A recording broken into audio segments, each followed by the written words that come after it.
Hey guys, David. Week 3 of the Ryan SMP. And let's take a look. What are we looking at here? Looks like a mob farm. Built this, I think a day or two ago. Pretty cool. Look at all those skeletons. It's a lot of bones. Already got some spawning. Because of the location, you know, there's a lot of deep ocean surrounding this area. There isn't like a lot of like underground caves like there would be in a normal biome. So the rates are actually pretty decent even without me doing much in terms of mob proofing underground. Like if we were to go over here, you know, I do have this ravine, but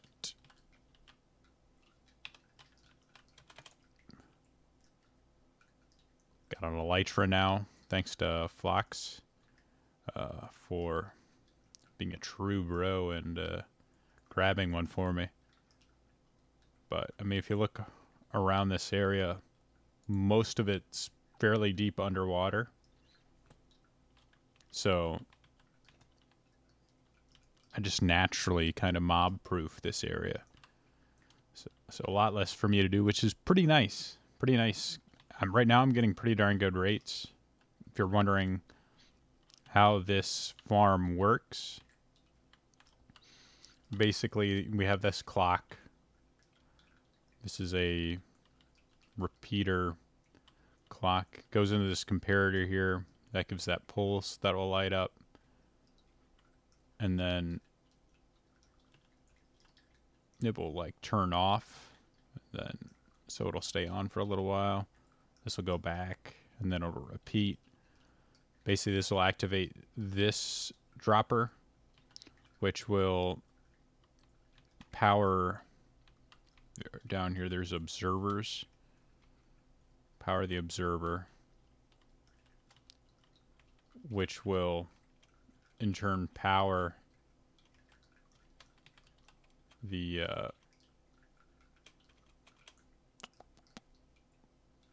dispenser here, which has a bucket of water in it.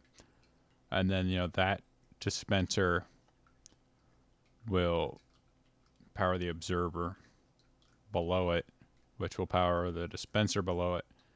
So it like just goes in a chain downwards to cause these buckets to dispense, which will then knock the mobs off. As you can see, they'll get caught in this sort of bowl, which has water flowing into the middle, and they will die.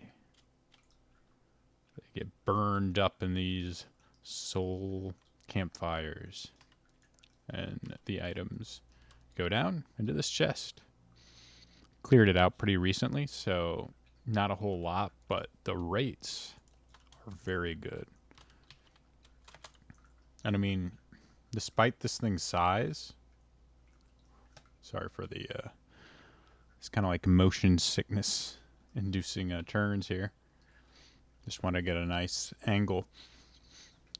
I mean, look at how many things are going in, and like I haven't done, like I said, any mob proofing. It's really nice, you know.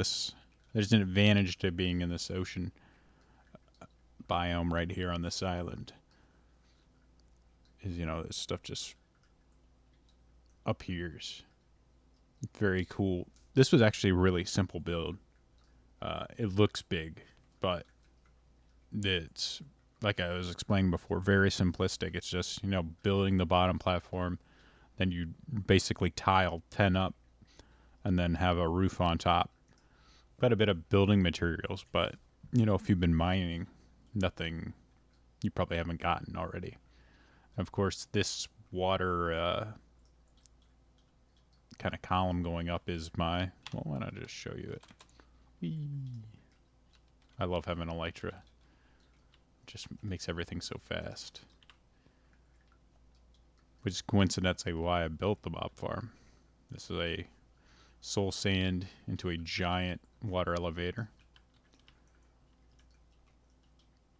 And this is sort of the AFK spot. This is like right above the center. And while, as I mentioned before, it's pretty well mob proofed, one way to get around kind of mob proofing the entire area, especially in a place that might have like a lot of underground tunnels that, I mean, you're never going to find all of them unless you really clear it out or you cheat like with like a spectator mode or something. But basically the way mobs work is they'll spawn in a sort of spherical radius around you because, you know, it's all 3 dimensions, up, down, left, right, 128 blocks. And like I said, it's kind of like a sphere. So by putting yourself above it, like I think in this they recommend 100 blocks above, or like 96 or something blocks. I don't remember the exact tutorial, the exact number, but essentially you're putting yourself like 128 blocks right above the kill area so they don't despawn when they drop down. But there he is. There's the man himself right here joining in the game. But essentially what that does is, you know, this farm is going to be right in the bottom of the sphere. So any area, like any underground areas, like in this ravine, nothing's going to be spawning in the bottom of that ravine because I'm too far away. Nothing will spawn, you know, in caves down here because I'm too far away from it. You know, I'm beyond that radius. So the only like possible spawnable space is going to be right under there. And coincidentally, that's not actually true since I think you say it Phlox just joined the game. He will be spawning mobs as well. So that actually kills the rates. It doesn't kill the rates, but it makes the rates worse because now mobs will be spawning near him. Mobs can potentially spawn near me. So the cap, I think, is like 70 mobs, hostile mobs. So once you reach that, new mobs don't spawn. So, and that is actually something that they may be changing in 1.8, where each player has individual mob caps. So, like on a server like this, if we both can't really AFK at a mob farm, you know, a different mob farm, and be okay, you know, the rates would suffer for that. So it makes it a little bit more difficult on a server to collect this stuff unless you're, you know, find, you know, sometime when you're, you know, by yourself.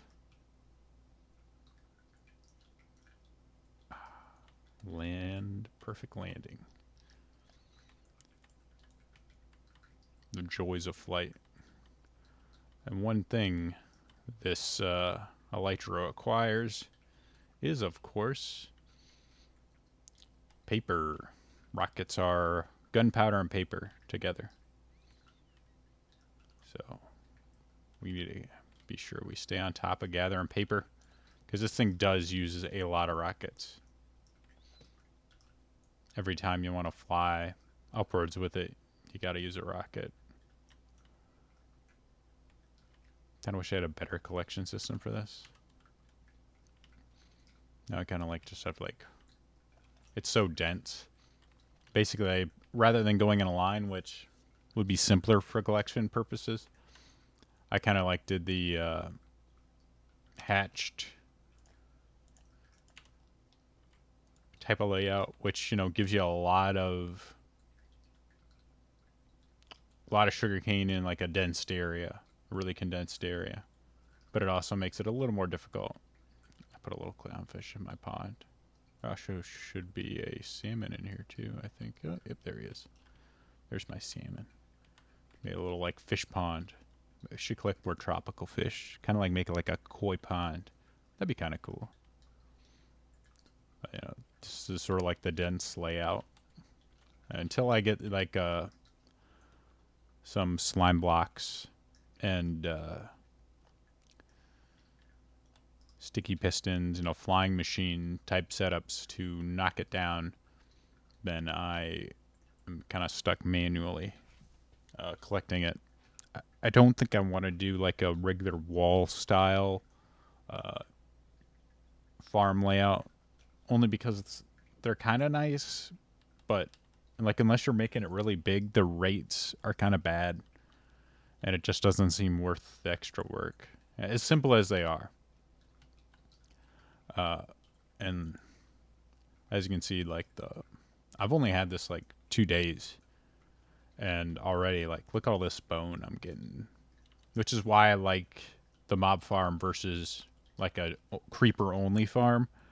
Is I really like getting the bones. I mean the strings, whatever, get some spider eye, but the thing I really like is the bone, because you turn that into bone meal. Like if you want to set up a tree farm, you got that covered.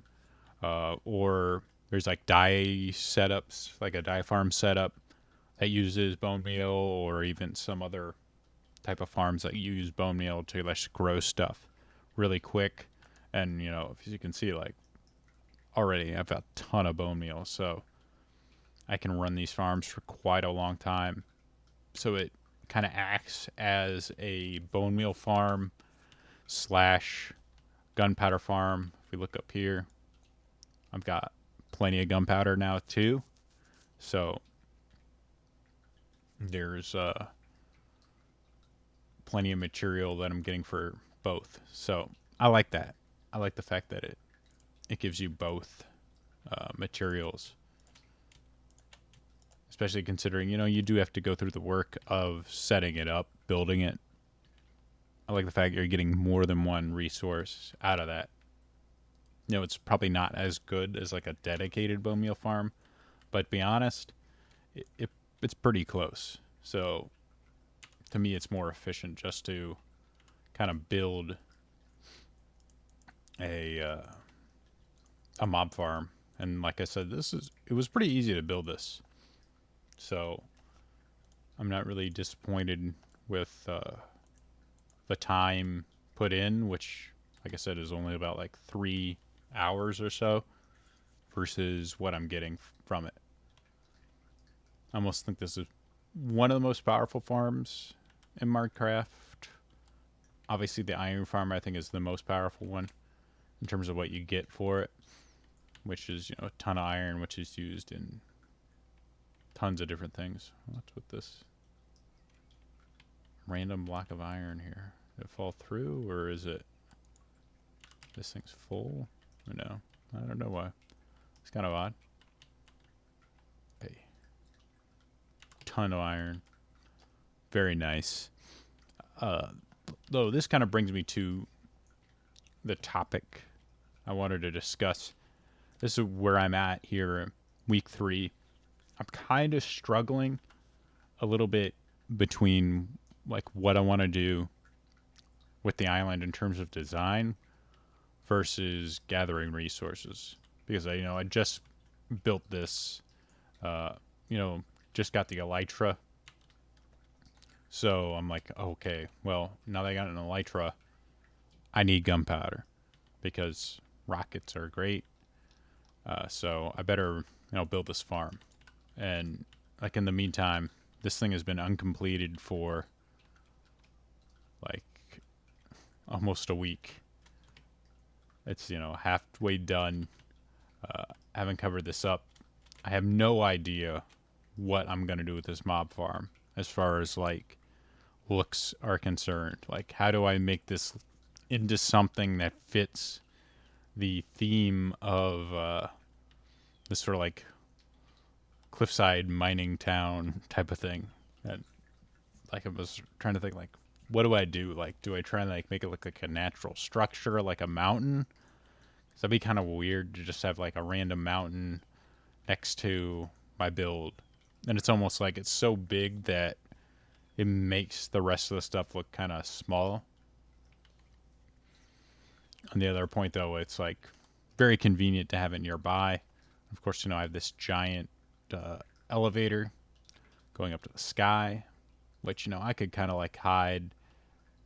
I was thinking like if I almost like make it look like some sort of like big industrial thing. Like I was almost starting to think like making it like a giant hopper or, like a storage unit might work. It's very square. And of course it needs to kind of be this shape because this is the roof. Though even if, I kind of wonder like if I filled this in, like the sides, whether I would even need to have this as the shape of the roof. Because, the roof basically just makes it dark. Makes sure like all of these platforms are spawnable places. At least I think so. So maybe I could even like round those edges to make it more look like a hopper. Of course, it still needs this bottom area as a collection system. I could even, perhaps leave this as a sort of collection system. But, I'll have to think about this. There's different directions I can go with it. But, like, I can't just, like, cover it up and make it a giant square. I was even thinking, like, with, like, the water elevator, I could kind of, like, make that look like an exhaust pipe. Like, going up. And then, maybe having, like, some smoke. Like, covering the, shoot, with the clouds, you can't even see it. But, like, if it's, like, a giant, like, stone pipe, or, like, use some different materials. I could even use iron if I wanted to. I have so much iron. But, I could, like, put, like, white wool at the bottom underneath the glass. Kind of make it look like clouds. Or, I could kind of make it look like, there's tinted glass, maybe like white tinted glass. Like this is some sort of exhaust coming out of the pipe at the top. That might look kind of cool. And then, kind of like hide the AFK spot like that. I'd have to think about that. That might look nice. But I still, the bigger problem is like figure out A, what to do with this, and B, like how much material would I need to make this look good, because this is as simple as it was to build, it is still gigantic. So it needs a lot of material. And that's kind of where I'm at here. I'm trying to decide, what I want more is like getting resources, getting the farms done to get more resources, or, making this place look better, working on the sort of design of the base. Like I, added this expansion in because the mob farm was giving me a ton of rotten flesh. Like I didn't want to throw away all the rotten flesh because I could trade it for emeralds. I think a lot of people just get rid of it, and that might have been the smarter thing to do. But I just can't. I can't do it. I like. Wait, I did get some rotten flesh. I just hate to throw away resources. I don't know. Maybe it's like a poverty mindset I have, but I must sell them for emeralds. Put that back. I'm kind of using this as like a random storage chest for. Did I show this to you guys yet? I made a line from a melon. I don't think I have shown it. I just built a melon pumpkin farm. I don't want to interrupt this thing going back and forth, but... Or... Huh. It's gotta be... It's gotta be the fact that, like, I'm unloading chunks, and then, like, it'll stop it. It'll stop its momentum. I guess this is one of the downsides of this design, is that it sort of, like, stays there. But this basically brings it up. We got the melon pumpkin farm. If you guys are not familiar with this, I will explain it. basically this is just melons and pumpkin stems. Forget the one in the corner. Actually, still need to finish that too. I missed one in the back corner. Missed a piston. Still haven't fixed that. There's a lot of these, like, it's really starting to annoy me. It's like a lot of half-finished stuff that, you know, I'm trying to, like, get new resources and scale that, but also some of this stuff is kind of like a lot of ADD, half-finished, like good enough stuff, which I'm trying to avoid with this build, but I'm not doing a great job. But essentially what this does, pumpkin grows, that will trigger the observer that's over the stem for some reason when, I guess the stem does change. I don't know if we'll see it fire at some point.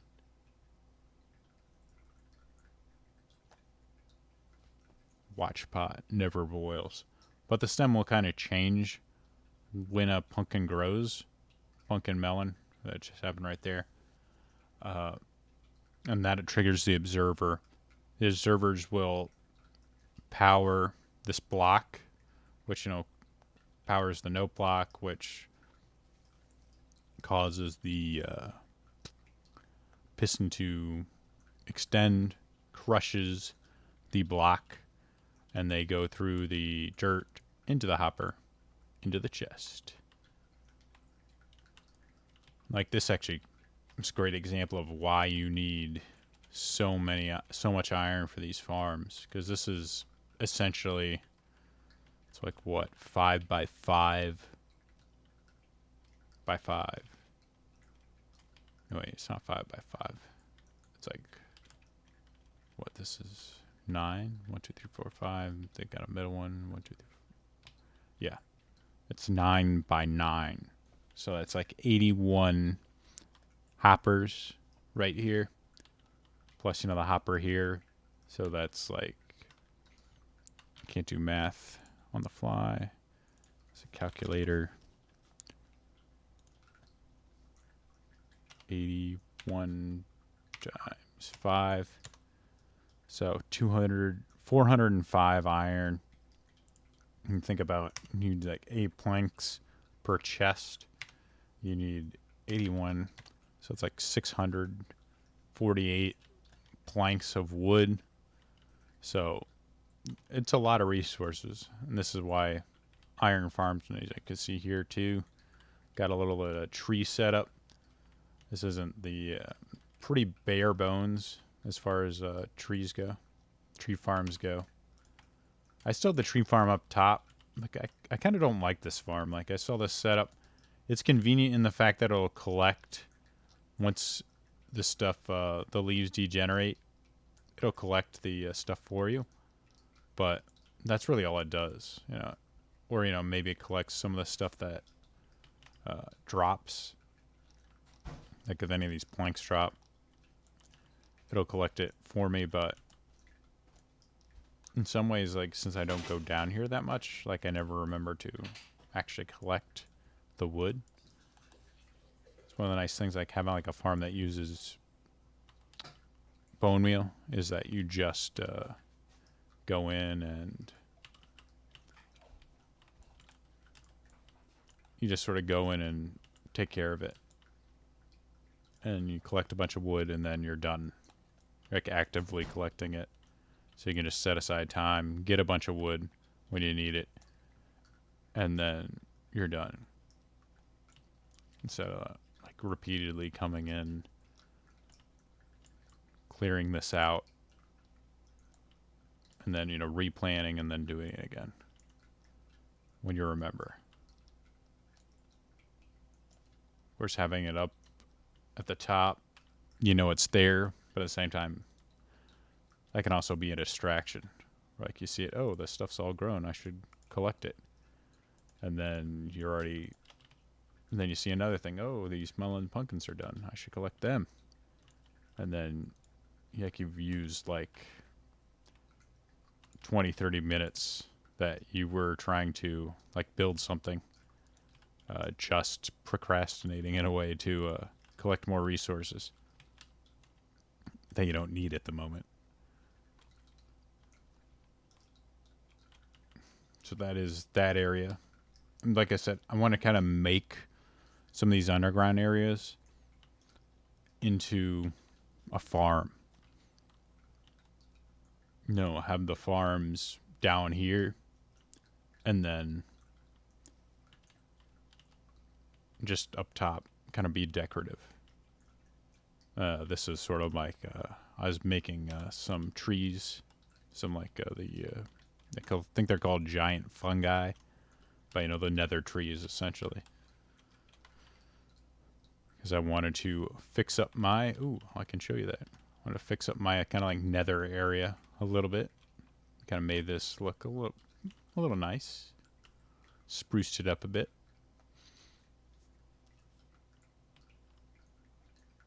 Sort of like my entrance to my nether portal from kind of like highway network. There's never like a real highway, but you know, the paths. This is going down to Chad Village. We've got Mushroom Spawn Island right over here. And I put kind of this is going down to Dork's Place right here. Added some, I like the Soul Sand Lantern, or the Soul Soil Lanterns. They look really nice. Got some blackstone in here.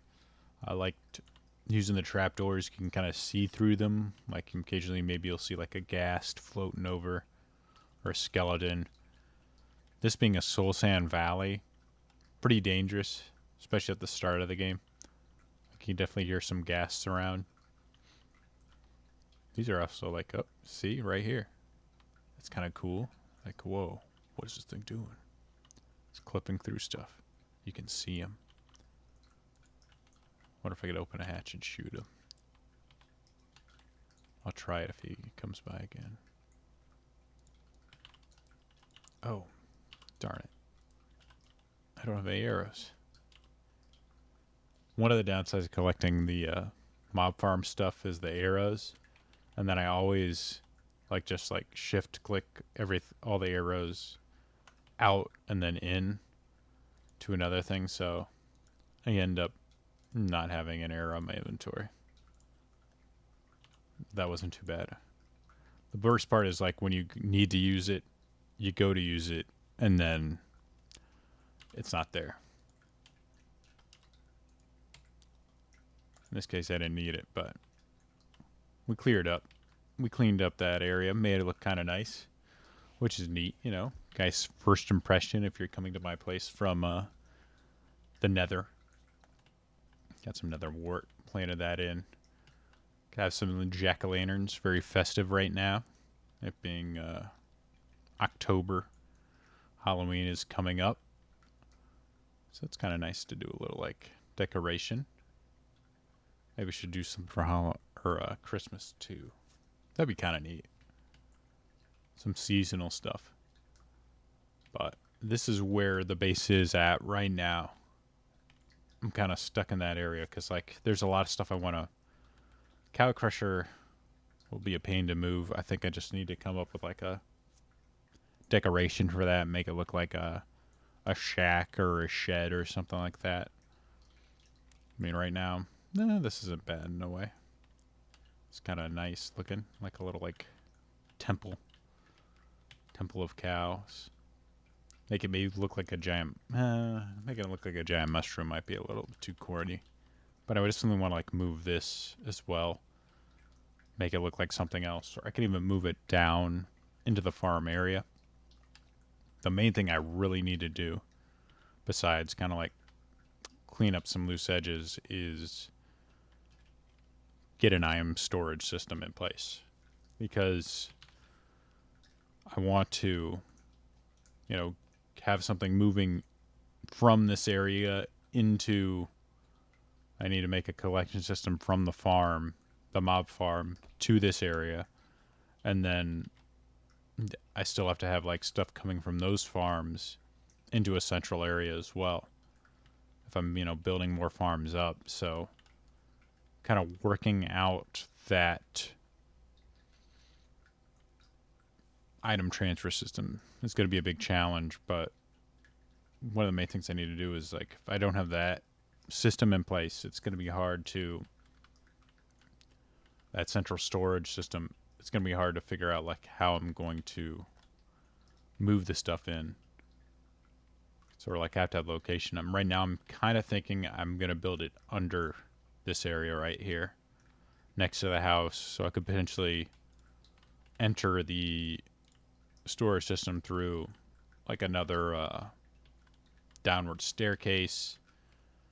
If I'm going there, like ladders, or, you know, going off the edge here, just, you know, maybe like a water stream, or maybe even like just have a slime block I can jump on into, or a puddle. But having that,